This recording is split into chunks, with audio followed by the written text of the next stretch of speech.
Hello दोस्तों, आपके अपने चैनल शिवा मैथमेटिक्स में बहुत बहुत स्वागत है। इसके पहले के वीडियो में हम आप लोग को प्रश्नावली 2.2 बहुत ही अच्छे तरीका से ख़त्म कर दिए। उसका हम सबसे पहले फार्मूला को सिद्ध किए, फिर उसका एक्सरसाइज में जो प्रश्न था उसको हम हल किए, विविध को बनाए। आज हम नए चैप्टर के साथ आए हैं जो कि मैट्रिक्स है। तो आज हम मैट्रिक्स को स्टार्ट करेंगे। तो देखिए मैट्रिक्स है, तो इसका सबसे पहले हम फार्मूला देखते हैं, इसका परिभाषा देखते हैं। परिभाषा क्या कर रहा है? किसी संख्याओं को बड़ी कोष्ठक के अंतर्गत आयताकार या वर्गाकार रूप में लिखना ही आव्यूह कहलाता है। इसको आप आयताकार रूप में लिख सकते हैं या आयताकार रूप में या वर्गाकार रूप में। आयताकार कहने का मतलब हुआ कि ऊपर जैसे कि देखिए 2, 3, 4, 5, 6, 7 ये आयताकार हो गया, क्योंकि ऊपर 3 है और नीचे ऐसे में देखिएगा तो 2 है। और वर्गाकार हो गया, देखिए 1, 2, 3, 4 ये देखिए वर्गाकार हो गया। ऊपर भी 2 है, नीचे भी 2, ऐसे भी 2 है, ऐसे भी 2 है। तो इसे प्राय अंग्रेजी वर्णमाला के बड़ी अक्षरों से व्यक्त किया जाता है। इसको अब अंग्रेजी वर्णमाला जैसे ABCD के कोई भी अक्षर ले सकते हैं, A ले सकते हैं, BCD। अब जितना में देखिए, इसका हम एग्जाम्पल कुछ ले लिए हैं 4 गो। इसे भी आव्यूह को लिख सकते हैं, ऐसे भी लिख सकते हैं, ऐसे भी लिख सकते हैं, ऐसे भी लिख सकते हैं। तो आप लोग इसका स्क्रीनशॉट ले लीजिए परिभाषा का। ऐसे भी परिभाषा उसमें एग्जाम में नहीं आता, फिर भी परिभाषा भी देख लीजिए। और इसका आव्यूह का प्रकार है, इसको अब देखते हैं। तो आप लोग इसका स्क्रीनशॉट लीजिए, तब हम इसको मिटाते हैं।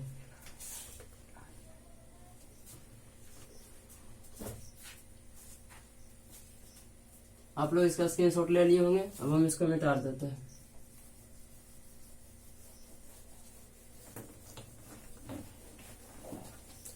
अब देखते हैं आव्यूह के प्रकार। आव्यूह के प्रकार। तो आव्यूह के कई प्रकार हैं, जैसे लमसम 7-8 प्रकार हैं। इसमें पहला प्रकार है स्तंभ प्रकार। स्तंभ प्रकार है, इसका परिभाषा है जिस आव्यूह में केवल स्तंभ है, तो जिस आव्यूह में केवल स्तंभ हो। स्तंभ आप यहाँ परिभाषा से भी देख सकते हैं कि जिसमें स्तंभ है तो उसमें स्तंभ की ही चर्चा होगा। तो जिस आव्यूह में केवल स्तंभ में हो उसे स्तंभ आव्यूह कहते हैं।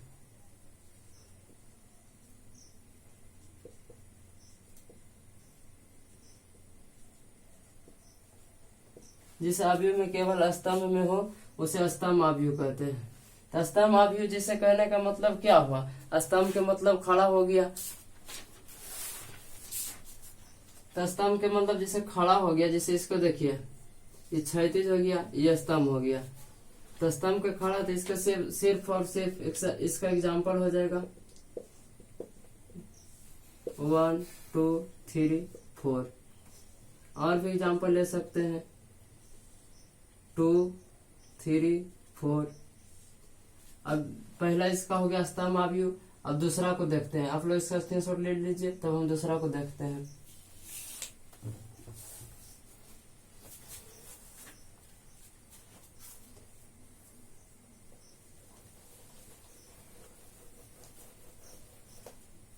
दूसरा है पंक्ति आव्यूह।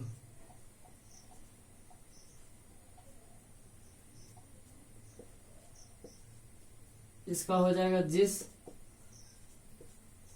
आव्यूह में केवल एक पंक्ति हो उसे पंक्ति आव्यूह कहते हैं। इसका एग्जाम्पल हो जाएगा जिस आव्यूह में केवल एक पंक्ति हो उसे पंक्ति आव्यूह कहते हैं। तो इसका एग्जाम्पल जैसे स्तंभ वाला में सीधा हो गया था, इसमें पंक्ति में हो जाएगा। तो इसका एग्जाम्पल हो जाएगा, कुछ भी ले सकते हैं आप, -1 2 3 4 जो भी लीजिए। अब इसका हो जाएगा तीसरा है वर्ग आव्यूह।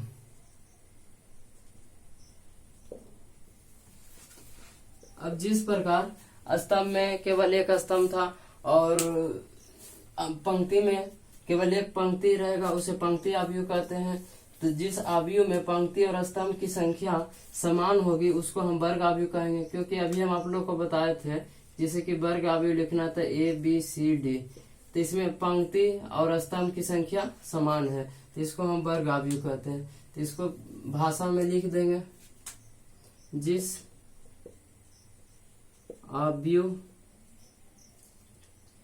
आव्यूह की पंक्ति एवं स्तंभ की संख्या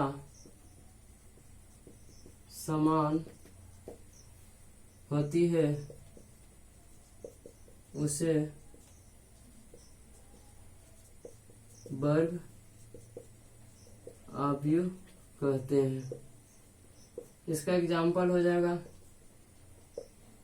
B =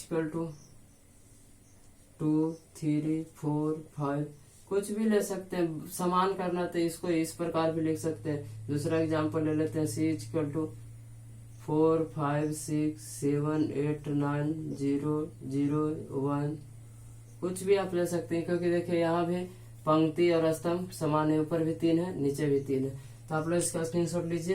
तो हम चलते हैं अगले प्रकार की ओर आव्यूह के। इसको आप लोग स्क्रीनशॉट ले लिया, अब हम इसको मिटा देते हैं। अब वर्ग आव्यूह हो गया, स्तंभ आव्यूह हो गया और पंक्ति आव्यूह हो गया। अब होगा चौथा नंबर विकर्ण आव्यूह। तो आप लोग सोच सकते हैं कि जैसे कि वर्ग आव्यूह में पंक्ति और स्तंभ की संख्या समान होते हैं, इसे वर्ग आव्यूह कहते हैं। तो स्तंभ आव्यूह में जिस वर्ग आव्यूह का विकर्ण में कुछ अवयव हो और उस संख्याओं का अवयव शून्य हो, विकर्ण आव्यूह किसे कहेंगे? जिस वर्ग आव्यूह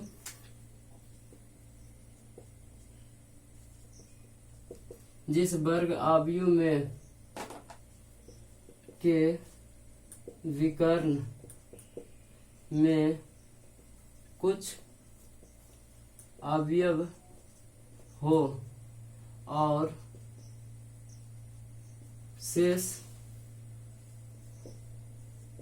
शून्य हो उसे विकर्ण आव्यूह कहते हैं। जैसे एग्जाम्पल 1 0 0 0 2 0 0 0 3, ये हमारा हो गया। देखिए इसमें विकर्ण में कुछ अवयव है और बाकी शेष शून्य है, तो इसको हम लोग कहेंगे विकर्ण आव्यूह। इसे प्रायः डायक द्वारा सूचित किया जाता है, विकर्ण आव्यूह का।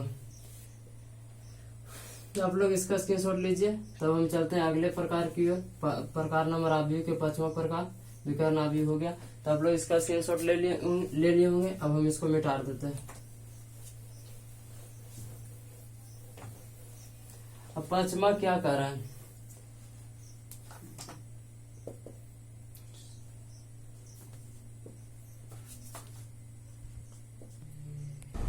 अदिश आव्यूह। अदिश आव्यूह में जिस विकर्ण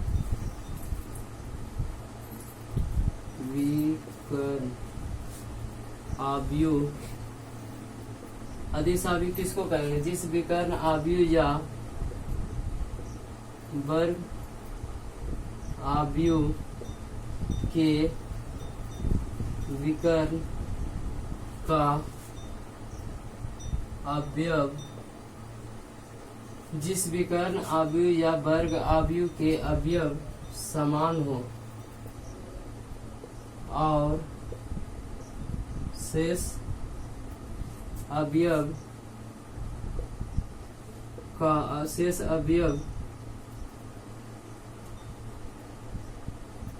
शून्य हो उसे अदिश अवयव कहते हैं। अदिश अवयव किसे कहते हैं? जिस विकर्ण अवयव या वर्ग अवयव के विकर्ण का अवयव समान हो और शेष अवयव शून्य हो उसे अदिश अवयव कहते हैं। इसका एग्जाम्पल क्या होगा? जैसे ये जिस विकर्ण अवयव या वर्ग अवयव, विकर्ण अवयव या वर्ग अवयव, तो यहाँ पर 0 1 0 0 0 1, इसमें देखिए बाकी शेष शून्य है और विकर्ण है जो समान है 1 1 1। तो आप लोग इसका स्क्रीनशॉट लीजिए। तो हम चलते हैं अगले प्रकार में जो कि इसका है शून्य अवयव।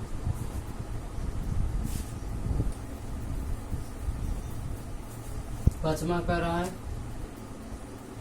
शून्य अवयव।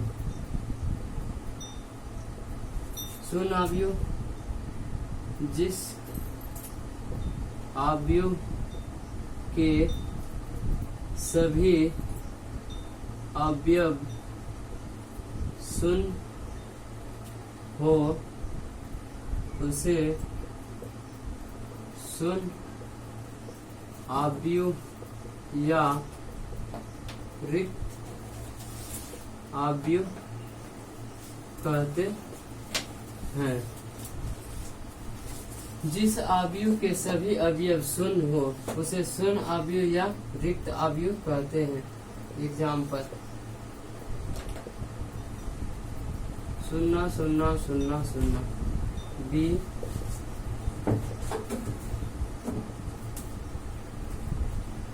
इसका सभी अवयव शून्य है उसे शून्य अवयव या रिक्त अवयव कहेंगे। इसको इतना के बदले ये भी ऐसे भी लिख सकते हैं u = 0।